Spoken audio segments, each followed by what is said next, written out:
Ekisajja kikwano kyange kirina ekitongole kye kikulembera. Naye aba n'obuwala obulungi naye namutunuulirako lumubendi. Wali tulina tutudde nga tulya ne mutunuulira ne nga naye n'omusa. Bannaye ne lwankubadde. Ye lwaki? Ali aswankulabe yeekola. You know, my friend. Nakwata amazzi agayowana. You see, this no. Ninga waliwo akawala wali kamuyita baby. Akusofa kinensi. Katero baba beranga bali bwerere. Yashimagama mu jacket. Ebo obufaananyi. Young girls are going through trauma. Because I'm imagining gali naked nga ngobina alinga a toad. Just imagine. Then ekibuto nga kiri eno. Just imagine but you're naked. Kaya gambe agenda kuwasi. Kyokana yeye nyini akugamba mbutobamu. Ngamba bannaye. Kena toba tukyekufaana nabo ki. Abo nno bakazi kalade bono gwa ku basajja wala omusajja gwolaba n'omugamba mukwano kiki. Omukazi oyo omutwala wa. Noga why? Naga akasuku kireke. Leave it. Wanji. No basanga eyo. Nga bangamba bannaye Kasuku wala omukwano gwange yantwala eyo mbu surprising mshuga mami we. Twali eyo munyonyo. Ne tugendayo ne bamundaga gwe tugenda surprisinga. Ne mugamba lwakuba oli mukwano gwange naye. Sandi chikoze. Nalo kankola ati naye Kasuku I love you so much. Nze nane mmubuliramu.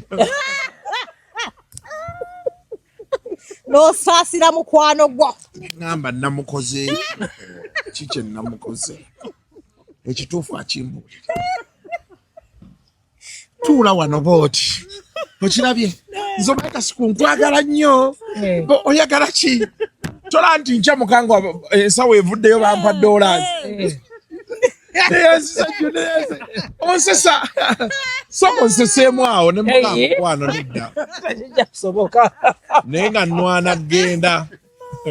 Ngaine engalo ziri ziti tasobola zikola ati zikuba wano ziti. Abasajja gye bali bannange. Muheba wangamba ziringa sausage ziba bezi. Ayi wagamba mbuyaganye ebikatu nga birina engalo.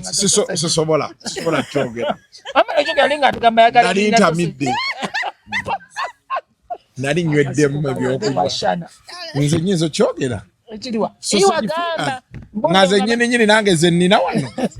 Ate olyo azikuteyo ekya. Nogamba farmers choice. Banafa bagoya programs za Biva Organic nze Dr. Senjobe nakuuka mu butonde kujjanjabisa mmere middo na bibala. Biva Organic tuli wano Mengo opposite Masengere ku Biva Organic House ne Hoima opposite Equity Bank. Olwanja kati twogere ku clove oil benefits ne clove tea benefits mafuta ya kalafu oba gwe tuyita pilau masala nga bwolaba ku screen yawo. Fe ku Biva Organic tukolamu ka clove oil kano ne tukolamu n'amajani ga clove tea. Abantu abalina ekizibu ky'okuba nti owunya akamwa kakuyamba akadagala kano kalinamu eugenol medicinal component. Kayamba nnyo ku bantu abalina toothache ng'olumizibwa amannyo tonyeza awali erinnya erikuluma oba senyesa akadagala kano ng'omaze otteekako toothpaste. Olwa eugenol benefits ze kalina ne nakyo anti-inflammatory kajja kuyambako nnyo okkendeeza belly fats ate n'okuspeeding up bile production mu abalina high cholesterol levels. Nze Dr. Senjobe.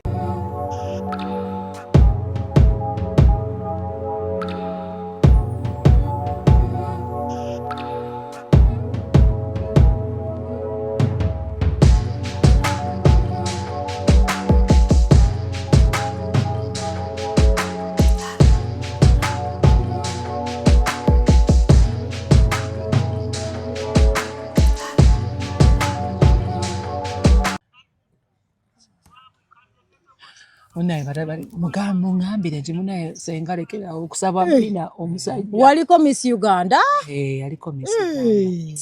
Wow. In the 1930s. Good. Kuku's expression now. Senga kakole. 1930 is so many years ago. Mbadde mwasaseko mukasita museseko. 1930 abagenda mu myaka 10. Mwagenda mu myaka 10 ne abeera 85. Kasuku. Anti 90 tugenda mu 2025. 85 unagamba mboli 10. Yaliko Miss Uganda bambi. Yes, inshallah. Nagamba abantu wano wamma nti Senga wagamba tokyaddamu kunsaba musajja lwakubanga mu ggulu tebasaba basajja. Si kyekyo okuyingira eggulu seetaaga mwami. Ali 95. 95. Yes, yaluza Okitegeera. Babuulire Senga wamma. Bafuna mwena temupapa twabiyitamu, we know what is there. It is being a slave of a man and still tajja kukwebaza. Ciao. Weza mu iguru tibakushaba bashiija. Nibashaba bashiija kuza mu iguru? Never. Kale Senga kasita oyogera.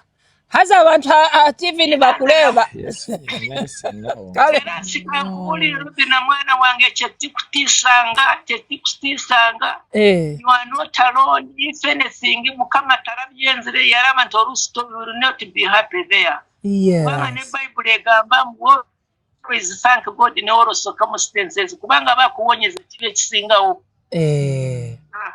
Ciao.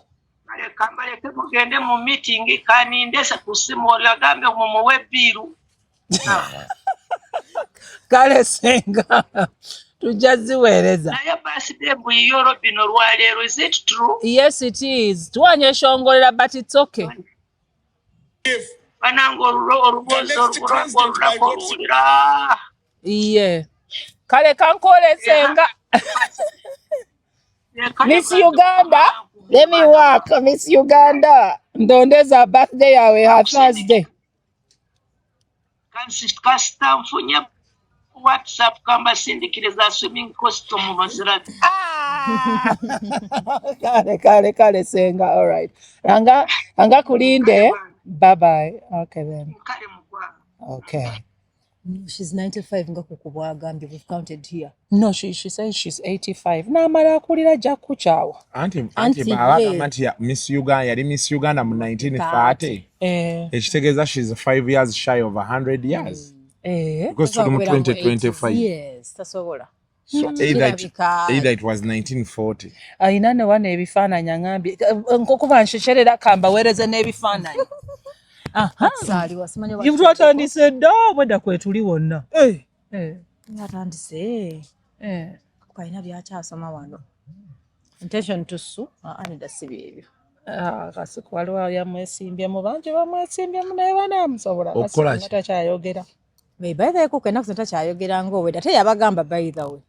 Tikuko owedda nga teyali mwangu yayogeranga whatever. Whatever akatuke basazeemu. Ngakola ki? Kali ng'oli ayogera ne Kasuku naye n'agamba. Enough is enough. Nga ne Kasuku bamuteekako.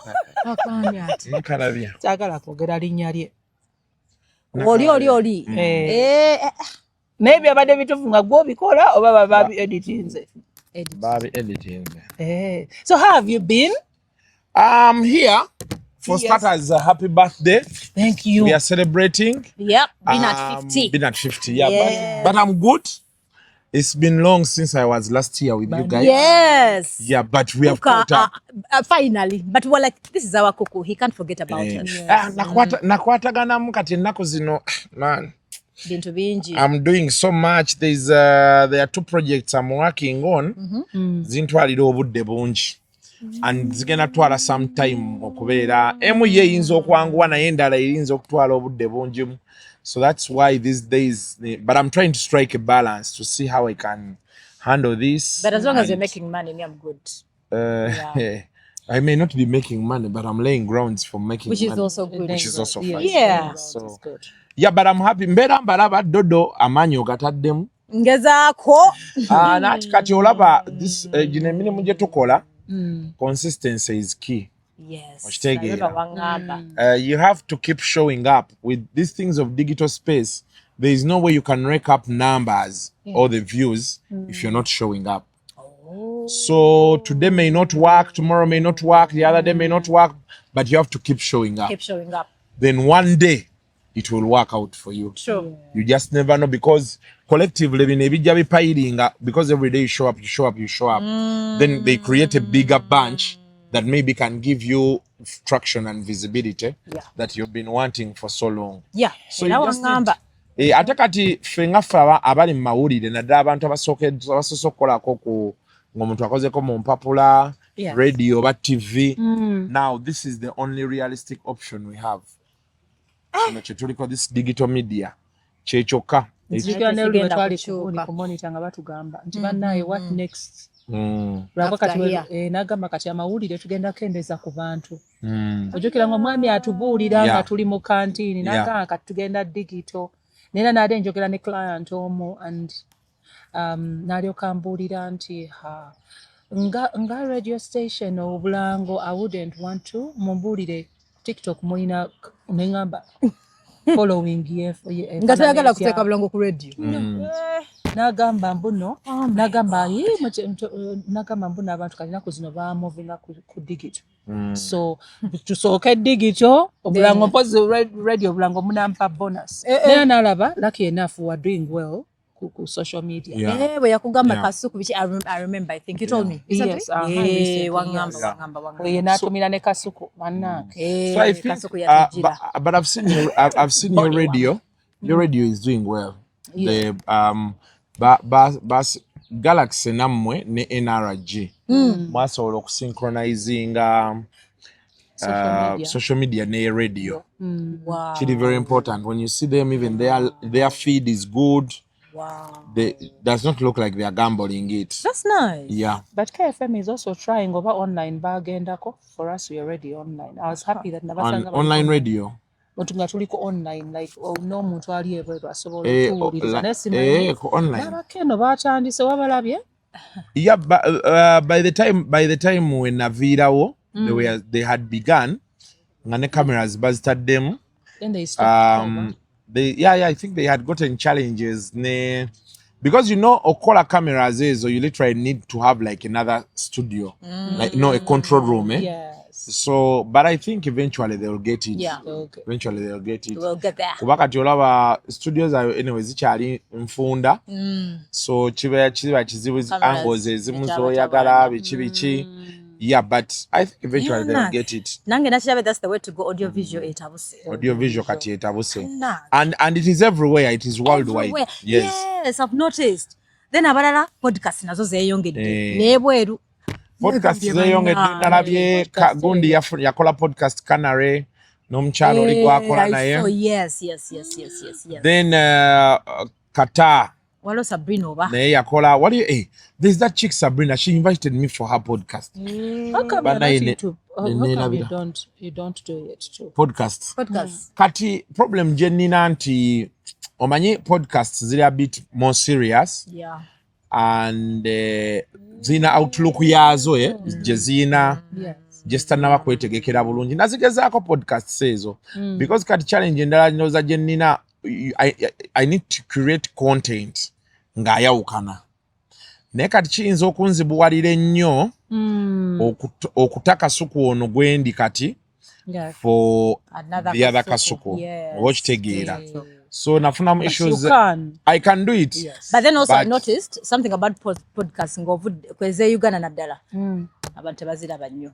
They don't like they feel like baba la wepanka. They have that thing it has been branded that way. Yagana. Nate na ku YouTube TV nnyo. Kati I think for us one twapikinga nnyo casual talk twapikinze nnyo this YouTube format. Yes. And most of our people I think ekicha podcast temana kituguza bulungi. Yes. Jukira Beyanga yakigezaako jukira edda nebigaanira naleta abawala simanya abaana ebweru nebigaana netulanga abawala bebweru bajjukira nabyo nebigaana. They had a very big they had a big following. Yes. Namna nebituka nebibalema nebigaana like it's getting sponsors is also sponsors babu. I think the people have not yet tapped into it.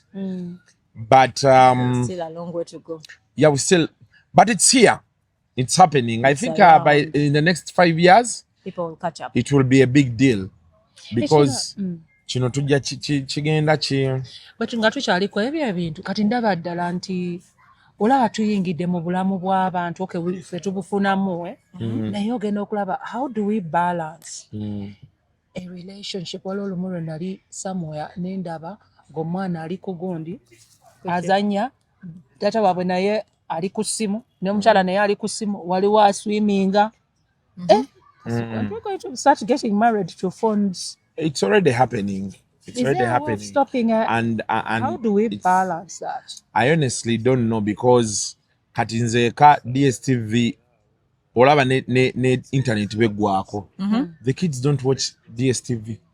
What? It is very, very disturbing by the way. They would rather they go out and play. And when they come internet begwako, they watch YouTube a lot.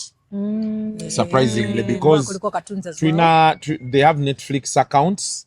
But I don't know whether they don't like the Netflix stuff. Ndaba Nicholas ndoza yagezako laba oyo kids gundi ya Netflix. Bana abalala bayina ebintu bye baagala ku YouTube. And you know the most shocking bit is they watch a lot of African content. Waliwo gwe balaba sima Mamojo, ne balaba ono omuwala Manuela oyo wedda, ne you know. Then of course kati nalabye balaba Baby Fini.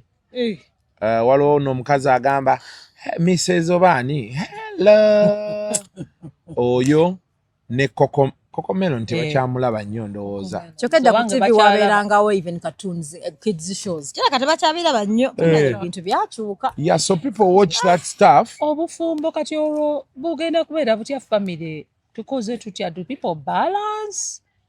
Nedda kati mu nsi ezo ezikuze now ebyo ebintu tuzirekenga bweru nga tulina time. Ebyo ebintu kati birina ate kuddayo mu gavumenti. Omanyi abantu gavumenti yaffe ogiraba, gavumenti yaffe problem gyeyina. Oyinza nosanga waliyo department erina okukolako ebyo ebintu. But they are not doing it. They don't care. Ebyo ebintu nga boolaba sima ethics, Ministry of Ethics, Ministry of Gender, zirina okubeera nga when they begin seeing issues nga domestic violence, they tackle them. Ministry ya Youth and Children Affairs erina okuba nga erina program zeekola nga ziri designed okujja abaana okubalansinga abaana between the TV and you know. So they get abantu aba specialize mu children and what go on TVs, design programs mwogere n'abazadde mubanyonyole nti kati abaana you give them time out.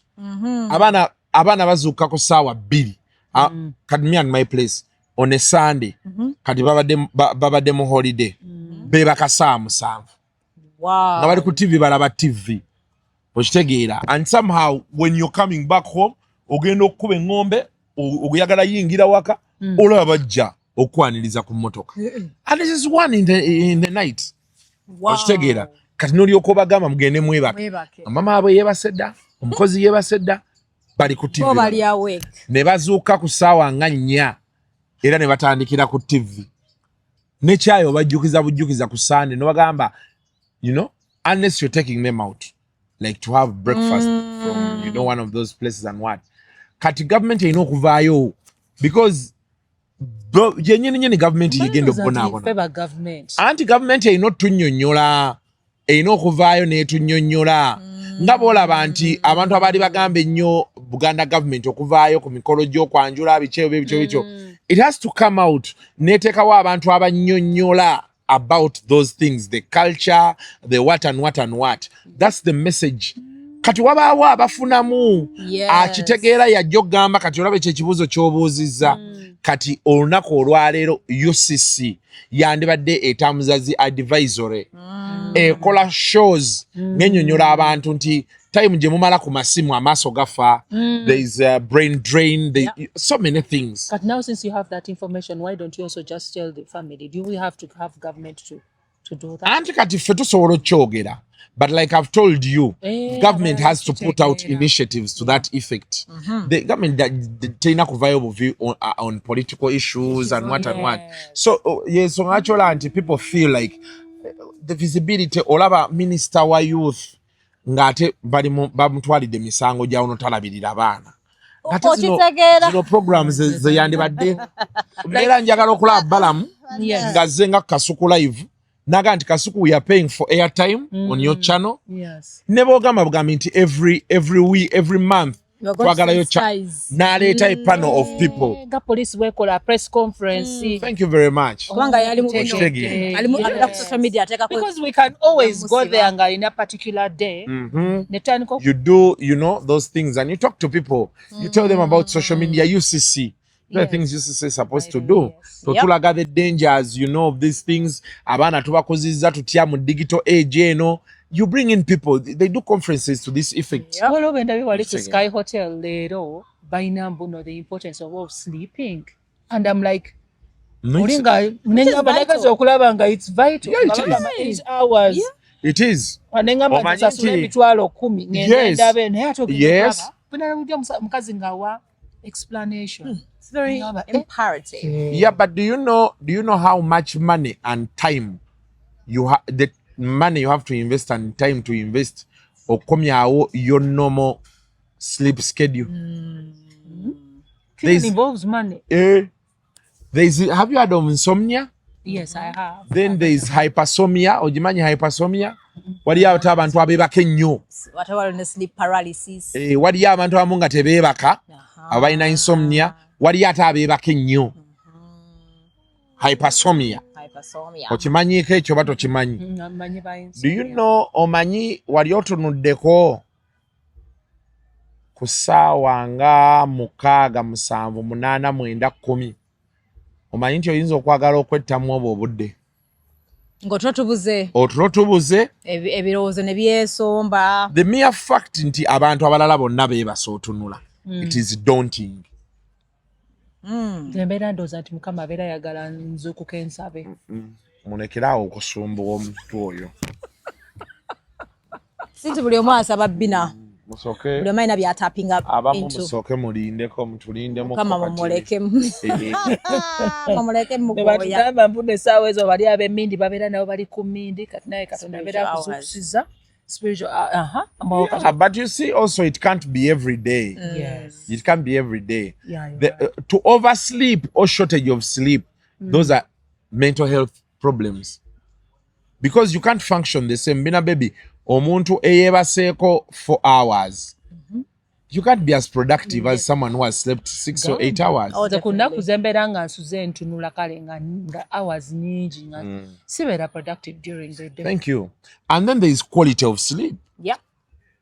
What is the quality of your sleep? Weebasa otya? Bagamba waliwo levels nnya. Yes.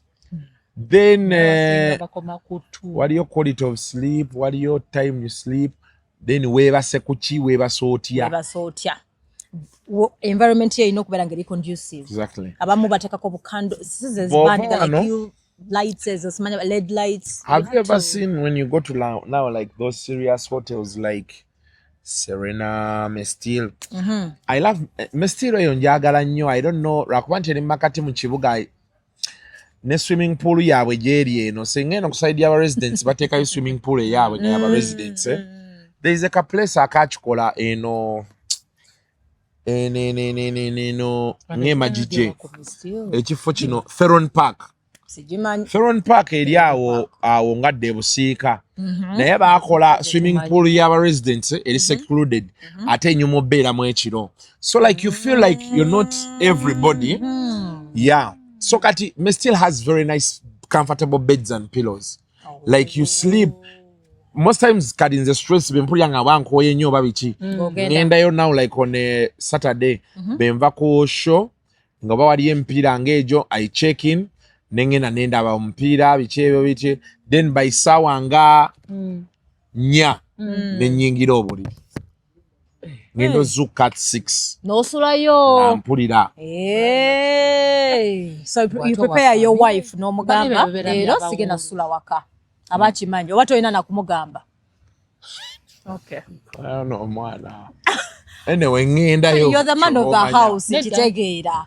Naye communication is also important. Ayinza okulowooza oli mulamu oba kiki eba erina ekizibu. Yes. You communicate anyway. That is natural. Though Gakuku bwe yagamba toyina nze anti nina bye muyigirako toyina kusaba permission. Anedda obeera inosa obadde oteesa. Omusajja asabe mukazi we permission mu nyumba ye. Nakyo kisoboka be baba nga bakusuza. kituufu okkirizibwa okusaba permission omukazi akukkirize n'ogamba nti bannange mbadde nsaba kati kubanga gwe weesuza I don't think kuko wafunye backlash a bit antu manyi ze kundi nzisoma mu comments kituufu muzadde omukulu tasobya in this day and age ebintu byakyuka you've heard of people ng'oli agamba mama wange yantama tata wange yantama you don't want to see them obula noba bagamba nze abagambako mu nzaale so yagambye mbwalinze mama waffe n'agamba kale kuweesiimyewo n'agamba owange ndi wano ninza afe oba afadde gwe kati kuko was giving his opinion nganda mu comments twaleeri gwa wabiza abantu ngamba kuko nabagamba I'm giving my opinion as me ate he keeps telling them this is my opinion ati kati nze ngamba anyway up now it's still trending but user how can you do that nga sinabiraba banjulizaawa ku Facebook comments aku TikTok mukutukira nze ndaba comments kale was saying but you said your opinion no gamba for you believe at some point ngejo bado nyonya mgolinga gamba omukulu asobya definitely the way you were saying it abalanga bano bagamba no omukulu tasobya mu comments omanyi basala salama obuntu bo gaba akukolimba omukulu asobya so in such a scenario if you hate your parents zibadag oyogera nani kuku anti kati nze nina ekizibu kimu benali nkola my internship for amawulire nagenda straight siddanga mutunula mabega ate nze ekirala kye nnina amawulire nga tandika mu a little boy I think I was like 20 years around there if I'm not mistaken I was 20 or 21 years so and ebiseera ebyo nze nakolera mu bantu bakulu benandibadde ngamba nga ba agemates bange abasinga ate nze nabakwata ku mukono ne bajja mu mawulire yes bona abasinga kati abaliwo abasinga bengamba nti ba agemates bange nga mbayinako omukono oli Agamba Kasuku abasinga bonna nze nabatwala mu mawulire the different places they were samba akajiwano samba akajiwali so I know what I'm talking about. I'm not talking about it nti nakajja. The thing is when you join media like us we did at the time ku myaka egyo gye najjirako nalaba ebintu bingi okitegeera ebikuyamba okushapinga into okitegeedde nti you see things you hear stories real life and you get to appreciate certain things so sometimes when I tell people things sibyogera mbunze njogera kubasudia or I'm saying them out of the blue I'm saying them because I have seen things changing you know so I know what I'm talking about kati abo abalekana I really don't care because like I said I was giving them my opinion. Yes. That nonsense of there are people who have gotten so used to pain they feel it is normal. Otegera kyengamba.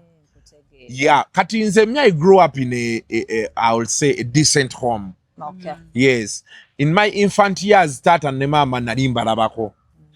Then buli omu n'akwata eriri mzee nafa along the way omusajja then n'omukyala mu maaso naye n'afa but I know kyekitegeeza okubeera because nze nakulira mu society ng'eri bro era ng'omuntu bakugamba naffe abantu baffe twabagambangako because that is how for me I was raised oba okitegeera manyi okumanya n'okumanyiira mbyawula those two things mbyawula so I know when I'm going to tell someone something nga yeetaaga okkiwulira nakati jjajjange ajja naŋŋamba ekintu ne mugamba ekyo sijja kikola hey I tell her point blank respectfully I tell her I will not do that of course n'akaayana n'anyiiga n'akola byakoze then eventually after some time n'agamba naye kati kiri ekintu nali njagala okikolera n'omunyonyola nti no kintu ekyo kiri bekiti ne bekiti I don't feel comfortable doing it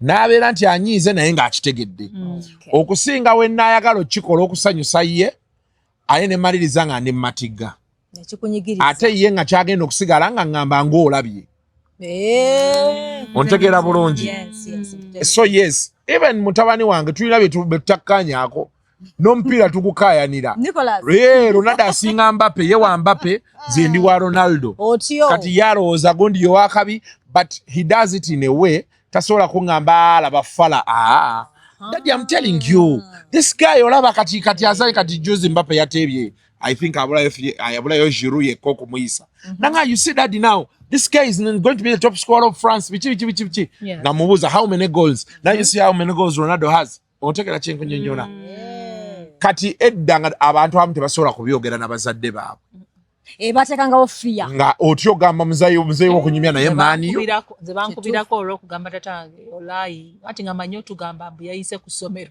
kati teyayise kitegedde nankuba naye nga teyina choices nga basomesa teyabalabye naye nga ayagala kulaga nti bw'otasoma kati ekiriwo kiri nti kuno omulembe gwe tulimu gwa njawulo mukko we have bitter parents we have very bitter parents and they want their children to inherit their bitterness okiraba that cannot happen not in this lifetime right we have bitter parents tulina okugamba ku bazadde oli omwana be yavaayo okugamba ku taata we teyakyusaamu for the better yakyusaamu for the better there's what maybe we need to ask how do you tell your parent nti asobezza but telling your parent nti asobezza has to happen it has even though they chase you out of the house it has to happen but how the do question you is how you tell it Nicholas bajjana nti Daddy I want to have a word with you ne tudda ku bbali nanga naye engeri gy'oyisaamu maama sigitegeera that is different from man Daddy stop disturbing my mother ebyo bintu bibiri byanjawulo that is raising your voice at so era mutabani wange ajja kujja ŋŋambe kuba amanyi nvaako amanyi okunanga nvuddeko nekyangaka bino wetuvuga oba tuli ku luguudo oli okuba eŋŋombe ogizeeri n'akulaba ng'okuulize n'akugamba naye Daddy lwaki ovuga emmotoka ng'okuba eŋŋombe bw'otyo n'omubuuza ye ekyo kijjeewa n'akunnyonnyola nti maybe we need to wait instead I don't want to see you when nyiiza ovuddeko kati gwe kkiriza bali bagende because eventually fenna tujja kukola ki kati n'omugamba kati ate tunatuuka leeti naga tutandike ng'okuva ewaka mangu that is someone who is talking to you not someone who is telling you man Daddy lekera okuba kuba eŋŋombe abantu jja akakikkirizibwa so omuzadde omukulu asobya era agambwako the question now should be how do you communicate to your parents about what is wrong and as a parent how do you perceive ngaba ogambe this generation is different thank you and that's something also applies with the relationships okitegeera how do you tell your man that you're not happy that is something else okitegedde ekisinza osumbuwa abantu abasinga how do you communicate to someone that you're not what happy? Communication tools do you use otegedde dodo because like ngena kwa example eyabano of course bili mu media no Shamim I'm just saying that one like you would tell they had stopped communicating exactly no gamba by the time you come out in the public omusajja nayogera kwa they were like you're weak you can't talk like that amanda omusajja talina kugera bwatyo but waliwo watoka banagamba abasajja bayita mu bintu bingi by the time wayogera muleka ayogere yes she like teyamugeza teyamubilitolinze but yayogedde now facts then and then I saw a communication gap we have communication gaps even beginning with us friendships here communication gap nti bina baby why could a person you've been with for 5 years how do you fall out to a point that you can't talk anymore with the person you've been with for 5 years goyita mukwano gwo because they used to talk move together on social media because some people choose the wrong communication tools okitegedde nti kati tuli mu digital age bina baby if you know me you feel I've made a mistake how about you call me and tell me Kasuku njagala kwogeramu naawe ekintu kino kiti sakyagadde problem eri ki I'm going to say I'm sorry I didn't know. How do I do better? Yes, you have my phone. Thank you. Instead of like calling someone no ranting, call me. Especially nga wali onkubiddeko. Kati abantu baffe abasinga ye ayagala to show that you made a mistake. Naye atayagala akole ensobi yeemu. Okay. Do you get what I'm saying? I'm getting your point. So everybody is thirsty for the media. Yeah. Kati ogenda okujjukira after a week or two or a month ogenda ba omusajja gwe wakeera ng'okkubira tokyasobola mukubira. Now you want to go and say sorry to the person, but the person now is saying the whole world got to know this. Thank you. So what are we going to? Obotegera kyenkunyonnyola. Kati kibeera nga tekyakola makulu. Yet if people choose to talk to each other, because today Mzebema nkola ne Mutyaba, I'm going to tell him Mutyaba kye wakoze si kirungi. He will understand. Ate sobola genda kugundi ku live nentandika Mutyaba wakoze boti ne boti naye siri kusonyiwa. Okitegeera. Fucking shit. Ebibeera byaffe bino bya content.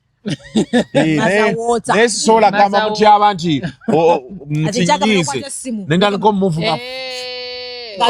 Enamba ya kuku gwe nokwata nogamba kuku kyokola kibi nnyo ate gwe norantingira nokubira Mutyaba n'oyomba. Ate entalo olusi sometimes this relationship fallows all that unnecessary drama. Olusi ebeera teyeetaagisa. Sometimes waliwo omuntu alina okukola ekintu n'osirika n'ogenda. I wanted the man to keep quiet naye nagamba anyway. Kati in that incident omusajja yali tannakkiriza nti biwedde. My friend, kati kankubulireko olaba naffe eno mu therapy omuntu akkiriza nti alina ekizibu ayanguyirwa okujjanjabwa. That is true. When you accept you have a problem. Thank you. Yes. Because olaba ne Sheila Price naye yakyogeddeko n'agamba abantu obuzibu bwe tulina kukkiriza nti omuntu agenze then okuwona ne kutandikirawo. Naye abasinga babeera tebannaba. That is why I usually tell people that you need to be cool-headed. After that episode of depression that I went through, I realized that sometimes olaba when you fall into depression, yes, you enter a world of yours. Oh, I know. And inside you fight, you desire, you long to come back to the normal world. Yes. But you get hallucinations, you get those bad things. Yeah. No, you're not worth it. You feel like you're going to die. Yes. You feel like you're not worth it. Yes. Now, that state, a person who has never been in it won't understand. Will never understand it. Now, the moment you move out of it, you're going to work so hard to make sure you don't go back there. Yes. So that is why sometimes you find people saying, I want to protect my space so much. Sagala mubeere mu kintu kyonna kintabulamu eno space, because the cost of not being in your mind, in yourself, is so high. Oh yeah, very high. Okitegedde. So abantu asinga omugamba nti when a breakup happens, sooka osirike, jjako amasimu go, weebake. The first line of therapy, by the way, abantu abasinga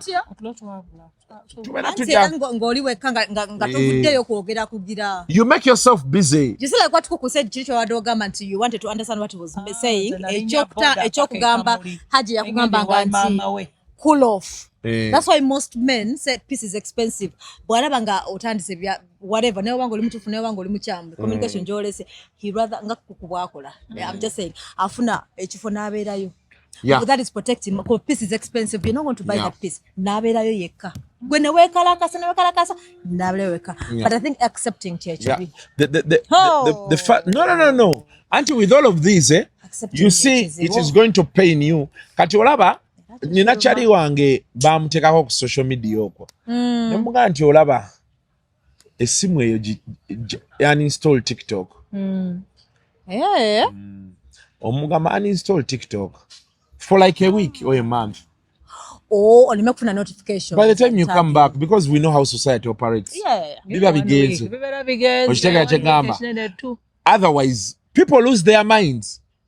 osanga omuntu ng'akankana n'okankana n'omubuuza boss kiki okankanira ki because they lost their minds okitegeera ate mind y'okugiroozinga is putting focus on something you cannot change. That's a good one. Ebifaananyi byo ebyobwerere bifulumye soko go off the radar. Okitegeedde go off the radar. Try to heal. Then speak to yourself ogambe now in 1 week or 2 I want to be ready to go back and face the world. Whatever happens next, I'm facing the world. Osimbule. So with the other man pouring out pouring up wonya, I think accepting like twali fena we were friends. Kati kigenzi. Tuzimba fena. Now this is what happens. Bwavu we bali obusumbu. Yaita kiriza nti akasente kagenzi. When I was breaking up like 4 months back, Maude wagagenzo okuchimanya ngate both they are a bit in a better place. Yeah. Okusinga. Ennaku zino yasirise bali yayombye. Yeah. Abantu okwetwala nabokka. Ennaku zino ekisinga omenya abantu. Kati ekisinza omenya abantu mu nsi kati worldwide. Bigambo byaffe ababeera ku social media. Ffe ba commenters. Ffe abateekayo live. Otekayo live omuntu ng'akwogerako. Kyokka nga takumanyi. Nogamba ina ne evidence. Nogamba ngambadde sikimanyi. Nze my first line of therapy kati gye nateekawo.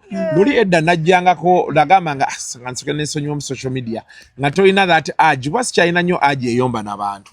Oluusi ojja n'olaba omuntu akwogerako. And then you say now, this man, waliwo omusajja eyaŋŋamba nanga nti kati Kasuku olaba wootuusaawo.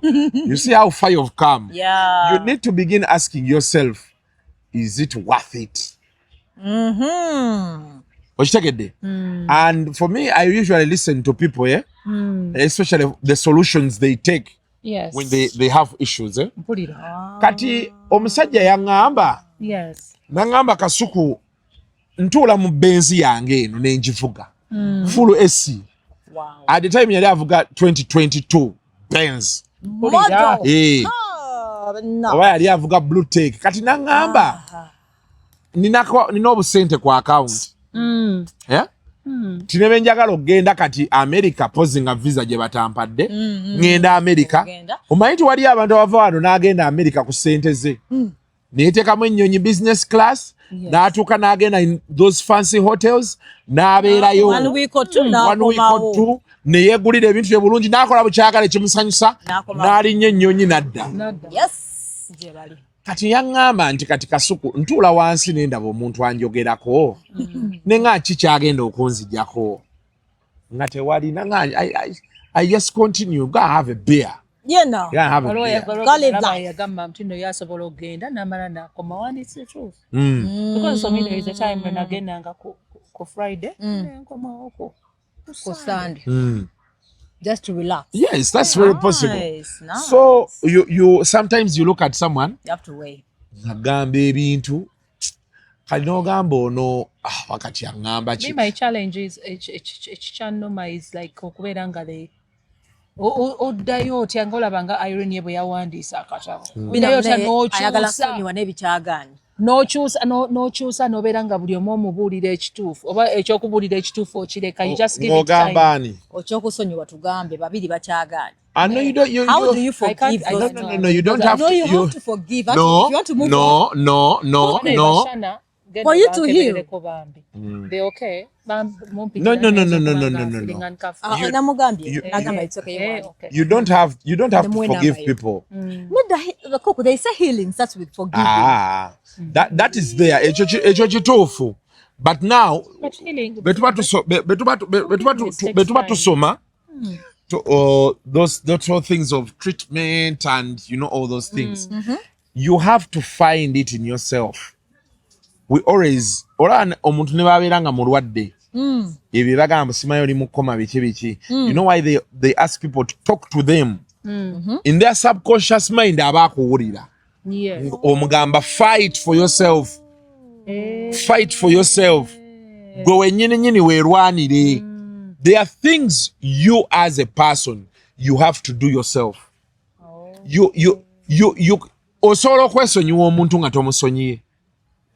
Yeah, you have to find it in yourself to see how you move on from these people. Hate osobola osalawo noga nti abo nja banyiigira paka. Yes. Mpaka. So you have to dig deep. You find it in yourself to let go, to avoid, to forgo people. Yes. So forgiveness is not a guarantee. Ate oluusi waliwo abantu nga for you okusigala with your normal senses olina omuwalana. Waliwo abantu abamu nga tulina obbawalana. Ate nkubuulira mazima nga it is the only satisfaction you're going to need in your life. Waliwo abantu abamu wozukka ku makya nga what is going to keep you going muntu gwowalana. It gives you energy and motivation. Kanve mbuliri ngende nkole nino vuma omusajja oyo.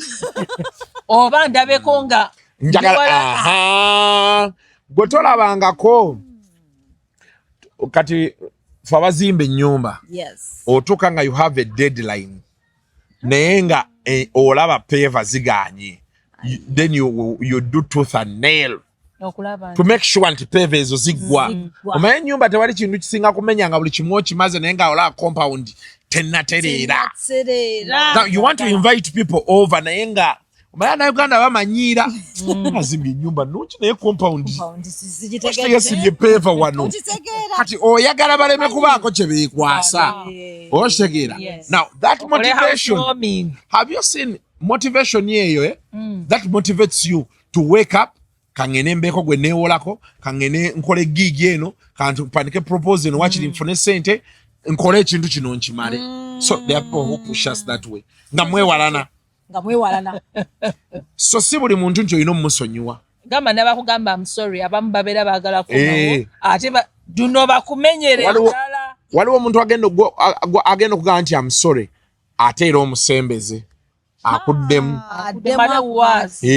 Naye batugamba forgive tumanyi mu Bible unerambye esonyiwa. Abo Bible. Twali na mama Halima yagamba sonyiwa nali manyi obitegedde. Anti kati alima mukadde. Nali manyi nsonyiye until twali wa Frank Dambi ku court and the person was just near me. Waliwo yogota yagala oyo.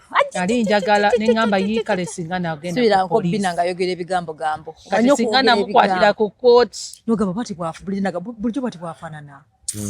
Anti kati olaba ekyokulala. Olina alyo kanchokoza I think yayimirira kumpi nange. And again toyina kyosobola kunkola. Bendowooza oluusi kiyinza okuba nga si kyekyo naye yalowooza nabivaako dda. Waliwo omuntu ayinza gambye kati olamade ngamba wali nti nze live ngituulako nondaba Kasuku joint ne twogera noyogera byonna byoyogera ng'ondabako. Ate gwe tuyogera waliwo gwe yagamba nagamba nja kujja ku live era nagenda. Byali bituufu. Yes, sebo nagendako ne mugamba my blaza nziguse. No, because what most of those people think. Oh Lord. Nze kye natandika kati. What most of those people think that when they want to intimidate you, they want to box you into a corner. Yeah, but I'm the master of that. Kasito ntandika nga nzija. Nenkulaga nti wendi. Nze sikyakola bino mbu baŋŋambye nabaddeko nga ndaba. Kati tusooke tujjewo kiri nti weekoza sima nabaddeko. Kati otegeere nti ono gw'odiiringa naye is face to face. Nali simanyi nti no by the way omuirako obukyayi bwe butyo ono tamwagala. Nali simanyi nti tomwagala like that. Yagenda yogera nga wiro busana labo bawafaanana labo gafaanana kasiba kakanjogerako. Ebyo bibaamu. Kali kakomene ne wansi w'ekiwato panenga otobaloka bengololo kabi amala kabi bambi. Penso yaya mtadde ku mumwa. Kaina na kawowe kawunya. Neka jola bina baby kati ebyo lwakuba anyway for women your feelings and different. Kati nze kati ekirayagala bantu kumpemula panaya abantu bawulmoda. Nenze kati ondaba wano nze ninamu ekintu kimu. Nze bina baby kati si kyalina kintu muntu kyagenda kunjogerako kipya. Tobera surprised, eh? Ate kati kasanategeera nti social media is social media. Yes. You know, after someone says things about you, ovayo otambule wano nga teri abifaako. You find people, they just joke about them. Ye nyini abikwogeddeko omusanga one on one n'omuga katutandike. N'atandika okwesesasesa ne yebwala. Most of those people abo balaba batambula omayo omuntu ojja n'atandika otambula nga yebwala. N'omubuuza kati bannaye lwaki osanga omuwala atambula yebise jampa waki oyogera ebintu ebigenda okubuuza emirembe nobeera nga balina n'abamaje n'atandika okubeera nga alina security waliwo netwali eri ku radio 4 nga waliwo abajja nga balina nga yabahayaringa ne police nezibeerawo wabakuume mukwa boogera ebintu ebyekisiru kati obabuzaako emirembe. Yes, naye ate n'ekira kyendaba nze kati ekyanyambayambako olwo kye nali nsoma ne bagamba nti bw'olaba omuntu ng'ali bita bw'atyo ali kyali okitegeera kati abeera ayagala akuinfecting with the toxic. Like bemu yewunyiza lero bewunyiza ku ngeri jazemu someone like I'm just saying sija mwogera ko sagala ngeri jamuzemu nagamba today let me use logic, let me beat you with logic, you know, nagamba I'm courteous today. Logic, like at the end of the day I'm not gonna shout. Sigana shoutinga, sigana kugera whatever it is you're accusing me with, but logic. No chita no chireka kubanga kati amamba bamanyi ogenda kwata live now deyo yombe. Todangamu tochirera nze wango nogamba my goodness. Yeah. My goodness. So I love the way you handled that person. I was like go kiki. Olusanti obero ino kola ki? Olusobero ina sometimes waliwo olusu obero ino tunulira omuntu in the face n'omugamba no, it won't happen that way. Yeah, by the sometimes they take your silence for weakness. Bagamba yetana chakulo yo bina. Sometimes you have to look people in the face and tell them, excuse me, it won't be like that. Neko relationships enako zino kati walabye no DJ MC go bakubye kiso zimanyo omukazi yabadde ayingidde nasabite oli ayingidde mu nju namugamba genda onaga lwaki lero ngwete nga toyagala lwaki ongoba mangu bunagenda mukasonda nalaba omwala balanga ayingidde omwana namukuba ekiso simanya ekiso namufumita ekiso omwana I'm like relationships enako zino sibitegere oba tulekera okwedating nze relationships zintamye enako zino obeera anxious, high blood pressure, obeera wena wena oli kubunkenke literally oba tumanye nti no tulekera kino ekintu ekyogamba nti no they are dating me alone. Should we stop assuming that? No, they can't date you alone. I think no, I think the problem these days, unfortunate. What I realized eventually, the problem these days rotates around respect. We no longer respect each other. Yeah. So understanding. People just take others for granted. I know. Okitegeera. Wakati olaba kweno digital age and time je tulimu. Kyangu okumanya things going on around your husband, your wife's life. Okitegeera. Now, omuntu ojja n'odingisa omuwala. N'akoowa. Nawulira obusuulu. Abantu balina olaba me I tell people ne bebeera bino just byakwegattagattamu. Tell someone. Kati nzo olaba bina baby. For example, I'm just giving as an example. Nti nze ne malamba nga negase n'omuwala just randomly namusanze awo. Ne nyingira ebbaala nga nina omuwala omulala gwe nninda gye. Kati ate awo nvaawo. What the woman is a casual thing. What day? Hey. Yeah, you need to, because you don't know what this casual thing you're anyway, some people they lock in the feelings down there because they are like, okay, we agreed it's a casual thing, but kati omuntu yes nobeerawo ng'olowooza okay after abawala bo babeerawo nga babala n'abalenzi abeerawo nga abala nti omuwala ono after like within 6 months, we shall have moved out of the casual thing phase. And now, because okitegeera ate ekibi ky'abavubuka abavubuka kati waliwo omuvubuka ajja okusabiriza omuwala ng'alinga eyamuteresa obusolo okitegeera mpako yeah olabane bamalaaya abo nabo olina okwogera nabo obulungi wadde sente people are not courteous at all these days. Oli omusanga ali ku muwala awo omugamba mukwano wamutereseza obusolo obukiki nga mukambwe oba okitegeera kati waliyo abo abali extreme kale ne wabaawo those who are too soft n'akugamba ebigambo n'akukubisa imaginations empitirivu oba okitegeera n'amala bw'amala batyo okulya nga mwakamala bemuti tateekawo na budde buli nti tusooke tuwummulemu wano ku kitanda eddakiika ng'oba 5 tunyumyenyumye like you don't want to show this girl like that she's worthless omulekeramu kali n'omunyuminkiriza oluusi omuleeteddeyo ku mazzi munyumiza olinga amulaga nti you're even intention about you're still interested.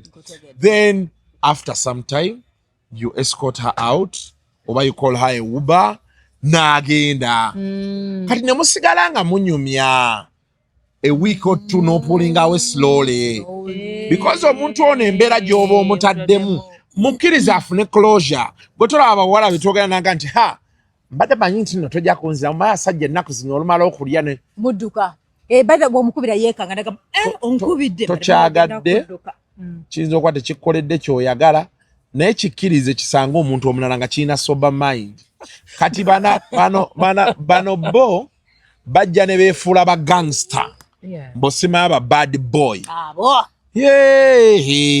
kale kakiwulire bwotomanyiyo nti waliyo abalenzi neyeekyangira ku muwala tayagala kuddamu newayitawo emyezi 3 atuddeyo effumu limunyize ayita mu lisiti ye n'akubira omuwala nti jangu bweba obutwa bw'owulira omuwala sigala ng'oyogerayogeramuko naye wano once in a while of course n'omuwala abeera anotisinga alabamu the guy is trying but I don't think he's really into me okitegeera so atandika mpola otegeera what is her position in your life and she begins seeing how she's going to balance all these things because there's also girls out there and they just want the sex true okitegeera she's just after the sex abadde trending abadde akwesa oba abamu bebaka nabo nga babba iPhone tebali mumukola ku social media kavubuka kalungi nyo katomwala omuwa akutta kyekyo kyenkunyonnyola so just tugezeeko olaba ne bagondi ne bano ennaku zino nina ekintu kyamadde njogera nti when you're in a relationship it does not necessarily mean nti you won't sleep around that we can't guarantee fenna twogerako byogere I'll be faithful I'm faithful that's rubbish but what we are saying is if you know you're with Bina Baby accord her that respect if you want bobo yagala okwenda kikolere eyo nga tamanyi tomulaga no goyenda naye give muwe lines okitegeera tomugamba nti nja kuwasa mugambe nabbina these days people are very straightforward nina abaana bana nina Bina Baby wange bwe tobeera n'abeera ng'akimanyi onfunya bulungi you don't cross the line kati n'ofubutuka awo Bina ne bwakuba essimu buli kimu kiyimirira okitegedde kati ono n'omugamba nti tonkubira simu kiro bw'onkubira omulundi gumu bemba sikutte nina nkuddire people have set those boundaries nze nina abantu bemmanyi Bina Baby nga mikwano gyange nga bw'obalaba the way they carry themselves oyinza nga yatandise owaana mukyala we bugamba abakazi beesiimye naye nga betutandika okusongera awo oli bosi wa wali ono ngale mubakazi nga 30 abamu nga bamuwaayo ne ssente mu Kampala wana abasajja bakolera ddala abakazi for money nakubira nanga nti I'm not feeling oba I'm feeling how oba ojjonkoleko oli namugamba nti nze sirina ssente sirina ssente namuteerako akakadde amafuta g'5,000 these days ne energy endowooza these days ennaku zino sebo survival nkambwe nnyo abo abantu mubala abambala amasuuti n'amataayi naye tutandika okunyumiza bye bayitamu bye bakola omusajja omulaba nga wabuvunaanyizibwa naye nga bakunnyonnyola bintu byakola okusurvivinga so naye survival bayina ekintu kye bakola ng'olabira ddala kale nga ne mukyala we atya ne bw'anaakizuula nti oli mu bwenzi ajja kukyogera ayagala naye omukazi takyayagalira musajja akyagala mwonoonera future. Waliwo olumu twali ku event ng'omusajja ali mu flat ngate nga nze ndi eno ne mukazi we naye nga bali serious same event ne baŋŋamba mbu baagalana like off gondi ne manyi kye nakola nagenda ne ŋŋamba nga ndeeta mukyala we ali ekyemisana ndeeta mukyala we ku layini mayi bwe yaŋŋamba weebale nnyo kumbuulira ne mugamba when you're ready you let me know. Same event. Wow, mama webale kikola kogwe gali omunaye okakana nagenda okomawo nga bayawukanye ddo nga bali wala bana bali bekola bwe bati naye munaye netweka tuyitawo n'omukyala ne tugenda. Omukyala teyabiraba ono yamuwoninga yagenda nemuwoninga ne mugamba manyi techa mukyala akufuna kyakulya banaye waliwo emboozi gye tugenda onnyumyako nga tumaze show njimanyi mukwane wagitegedde nagitegedde naye yakwegendereza ne nkulaba nga olina kyogamba n'ogamba tosinika binnyo tosinika binnyo emboozi eri kyenasanyuseeko nti byagenze okuvaayo bina bebi tujja mmaliriza tugenze wala tukireke tuyogerere eno yalidde ndowooza tayagala saagalira ddala nze omukulu yanyinyonyola nanga Kasuku nyamba tokiwa omuliro naye nga nze kasito ŋŋamba nze kasito yogera nange bulungi era sikiweerako ddala muliro anyway message nasanze ate agidiriiti nze kati simanyi biri byakaddemu bibaamu naye kijja kuggwa ekisobola kuggwa ogambye tukome wano tudde mu lugambo luli tugende ku mboozi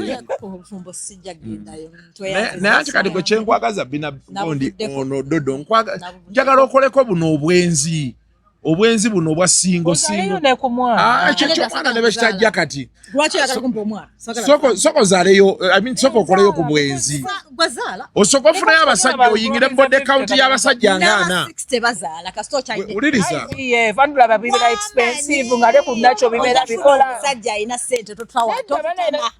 no let me tell you something ku anti kati olabya IVF bibeera mu testing twetofaayo nze saagala gati gwezaala wamma kukunze mpa advise nkole ssente nkole ntya wano ngaagaziye ku body count wano osookuolalukemu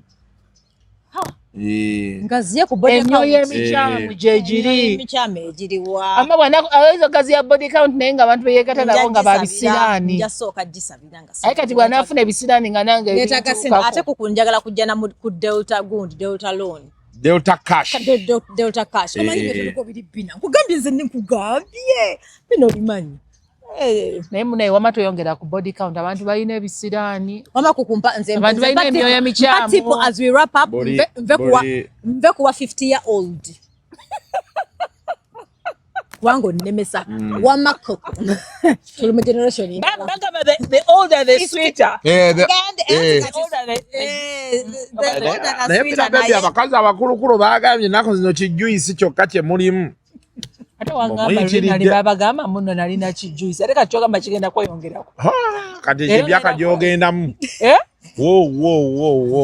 Wera juyisi. Kyogamba zigenda kufulumya n'engatto. Ngengato basanga bweru. Begaba gaalimu. Ajja. Amaze mpati pazi wrap up what should I do? Mu bukulu ate gabola. Ogafulumye nnyo oyinza okukutuka. Amaze mpati pazi wrap up what should I do in this era when I'm still single? Yeah, in this era, I want you to have as much sex as you want. Njagala okuula abasajja otuuke okoowe. Naye abasajja benkula mbajja wanze sibitegeera ndaba bawala nga abasajja bakubira n'obajjako. Banjagala aliika ng'alabikako mukwano. Kati gwe tojja kusobola kugaggawalira mu ggwanga lya Museveni. Olaba bina agobye bajja. Abasajja bagenda n'ebizike ku Zanzibar. N'amugamba ne kamera tokwata tujja kufuna atukuba wali omulala. Gwe tuula wali bibyo. Bagenda n'ebizike? Era omusajja mama.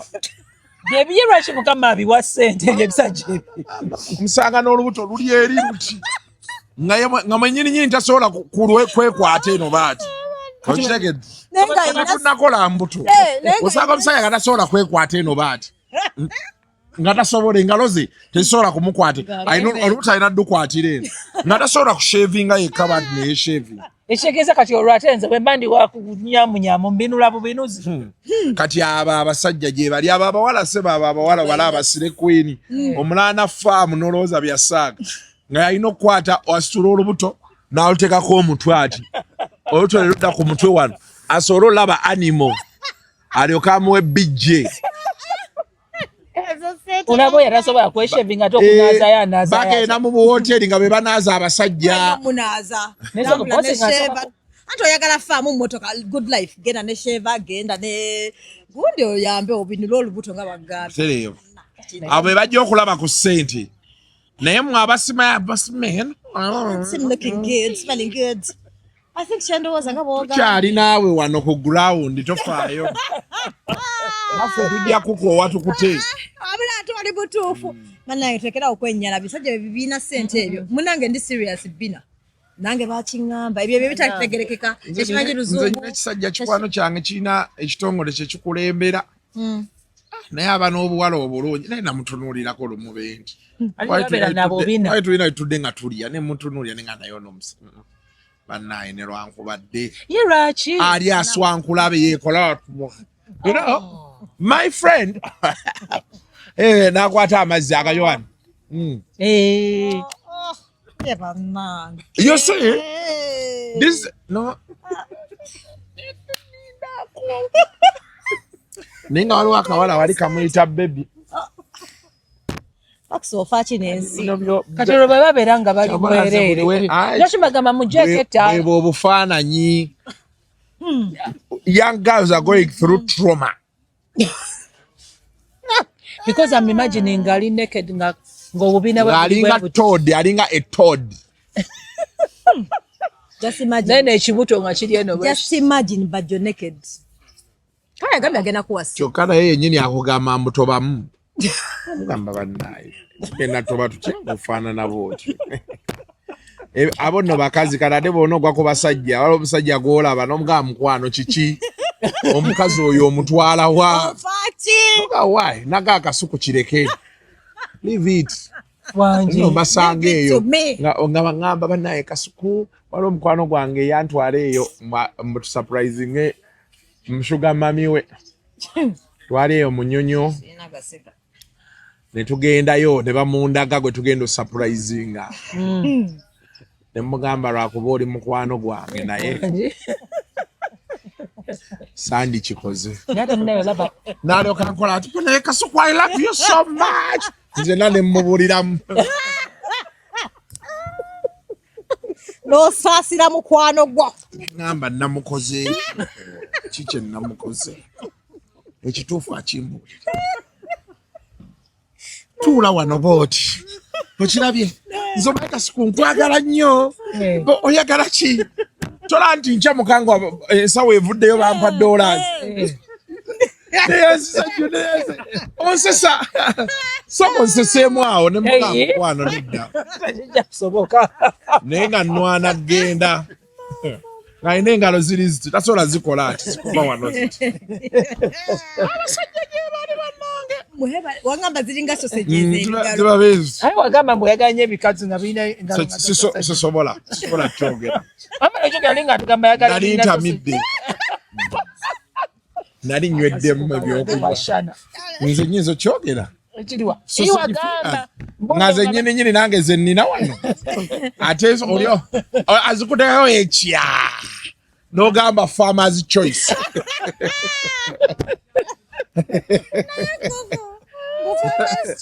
n'owulira ng'ofa nze abasajja n'asajja bempa ekitiibwa oli ajja n'akulaga Kasuku jangu obuze ku bebi wange ekimuyisa bebi lwakuba gire jjajjaawe naawe no Kasuku nno nga naawe oli mu liigi y'emu ogenda noga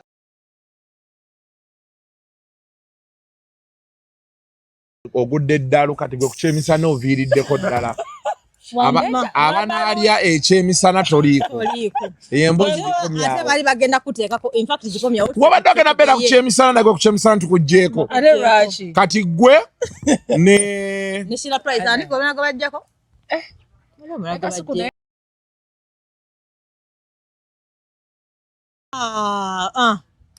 noye bamugjeeko